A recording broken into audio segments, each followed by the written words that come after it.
to appoint 34 judges to the exclusion of 4 High Court judges and 2 magistrates.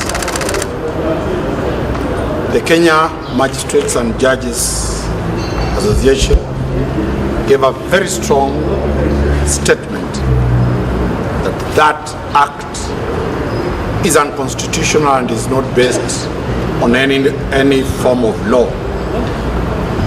I want to reiterate that the President's assertion referring back the names to JSC has an implication, one, as an institution of disciplinary processes.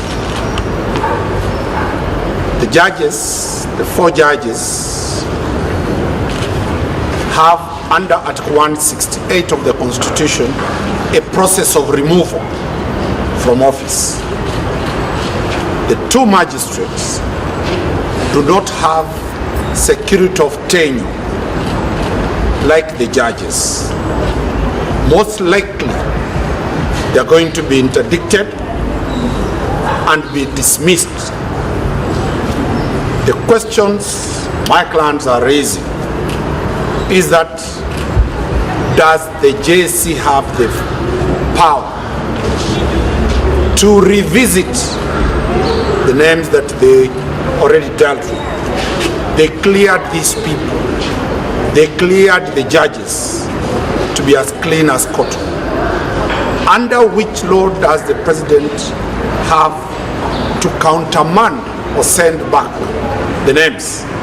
Yes, in the legislature, once Parliament passes the law, if the President is aggrieved with that law, he sends it back to Parliament, and unless Parliament raises 2/3 of the MPs, that law still remains as it is. Under the JSC Act, under the Constitution, that provision is not available. So, we are consulting with the Kenya Magistrates and Judges Association with a view of knowing what legal action will be taken to defend the members of the Kenya Judges and Magistrates Association. But we reiterate that the statement issued by KMJA is factual, and we demand that the President cannot cherry pick and cannot decide who to appoint and who not to appoint. In the proceedings, if ever it will happen, is the President now going to give the complaints against the 6 members? My clients, none of them has been given the reasons as to why the President decided not to appoint them. JSC never presented the issues to the members of KMJA to them to respond. Is it now ripe that they be given what the specific allegations are? Will the NSIS, the one that has produced that evidence, swear an affidavit to provide so that they are cross-examined over the veracity of that averment that has made them lose the position of being a judge? So the questions that we are pushing across is that let all the judges be appointed. We know very well the jurisprudence of appointment of judges. President retired Kibaki refused to appoint judges until 2014, when President Uhuru Kenyatta, under a lot of pressure, appointed the remaining judges. We are demanding, as lawyers, as practitioners of the law, and as KMJ, that the members' voice be added to the Kenyans, that we demand the President to correct that anomaly and push the names to the Kenya Gazette and they be appointed. We shall be observing, as KMJA, my members are observing the very many cases that have been filed in court challenging the President's decision. Once KMJA sits and makes an executive decision, I will brief members of the Fourth Estate and the country the directions KMJA is taking. But for now, still we reiterate that constitutionally to deny the appointment of those judges. Some of those magistrates have done tremendous work. The judges have done tremendous work. Let the president heed this call and appoint the judges. We hope within today or tomorrow the president will do that. Thank you. But can you clarify on this? All these 6 people are senior lawyers and judges and magistrates. They practice in their open courts that every complainant must come and be cross-examined. That is the law worldwide. You remember very well when President Uhuru Kenyatta and William Ruto were in the ICC, under Article 68 of the Rome Statute, the ICC wanted to bring evidence of people who are not ready to come and testify. That matter went to the Chamber of Appeal. The Chamber of Appeal said it cannot rely on evidence if somebody does not come to testify. Is NIS coming to give evidence? Can they appear? Because the judges believe in the rule of natural justice. If there is a complaint, place it before, let the accuser give evidence. But if it is somebody saying, we have information, we have intelligence information, that can't be the basis to deny somebody a job, to deny somebody a career progression. Today, my members, my clients, some of them, the 6, have no face. How do they proceed in court when everybody is saying the president has raised doubt on their capacity and on their integrity? Those are the issues. Council, will you be also requiring...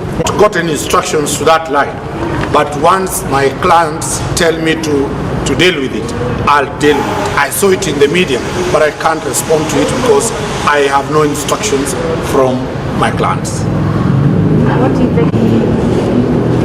the effect of the rejection does not mean, because the appointing authority, the employer is JSC.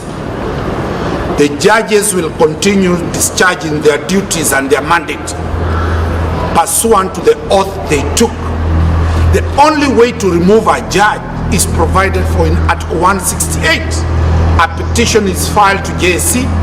JSC looks at the evidence. If it meets the threshold, it recommends to the president to appoint a tribunal. Once the tribunal finds that there is sufficient evidence, it recommends to the president for removal of that judge. That is the specified way. For the 2 magistrates, it will be either 1, an interdiction will ensue, then a show cause letter will be done. They appear before the JSC disciplinary committee. If they are satisfied that the allegations against the magistrate warrant sacking, then that magistrate will be sacked. That is what we are saying. Especially the 2 magistrates are totally exposed, because anybody acting arbitrarily will interdict them today. And the question that will be, if JSC interdicts them today, it is JSC that approved them and cleared them and was satisfied that they were right people to be promoted to be judges. What will be the effect, net effect to the JSC? names of the 2 magistrates?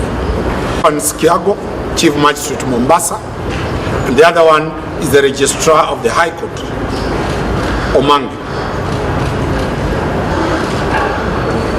So the upshot is that it is either for... Give the president the mandate or the power to select who to select. It's not about the backlog.